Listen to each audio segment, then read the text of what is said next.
the moment of truth, or would you reach out if there was something to lose? Life or death, would you take a deep breath and dive in and save a life that needs to be rescued? We prevent it if we just explain about the tides and the overdose and deadly waves. We could save a life before it needs to be saved. Why wait for tomorrow? We can start today. It all just seems to change when you see it as a life to save. So would you save a life? Save a life. If it was to hold out, save a soul, save a soul. Even if it's not your own, if you're the hands of me, oh, that reach, save a life from drowning.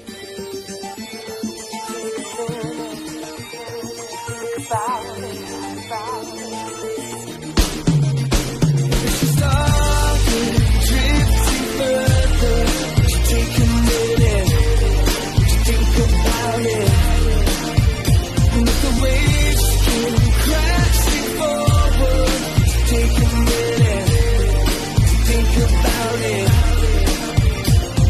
It all just seems to change when you see it as a life to save.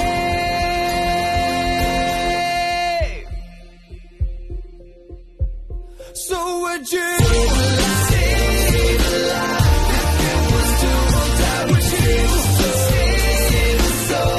Even if it's not your own, if you're the hands of me, oh, that reach, would you save a life from drowning? Would you save a life? So beautiful and you won't try to live this life in a crazy world. It's time so warm, but it's so self-esteem and life in ruins. If you're the hands of me, oh, that reach, would you save a life from drowning?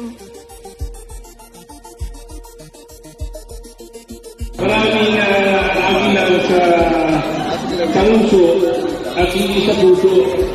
Yung pagpunta nyo rito, wala ko itong basihan sa pera o sa akin. Pero para sa akin, ito yung pinaka-importanting bagay na dapat natin ginagawa. Kasi buhay na yung binigay natin eh. Bubuka ko eh. Dito mo sa pera. Handang tumulong sa lahat, ukal sa puso't kalooban, lahat tinutulungan yan ang tunay na agila. Malawak na kalangitan, sa ulap ay lumilipad, dala ang tunay na pag-asa, biyaya at ligaya, yan ang tunay na agila. Ikaw ang agila ng bayan, hangal ang tunay na kapayapaan, handang tumulong sa lahat ng nangangailangan. Ikaw ang agila sa puso, naglilingkod sa mga Pilipino, buong lakas ng loob ng kuya sa agila.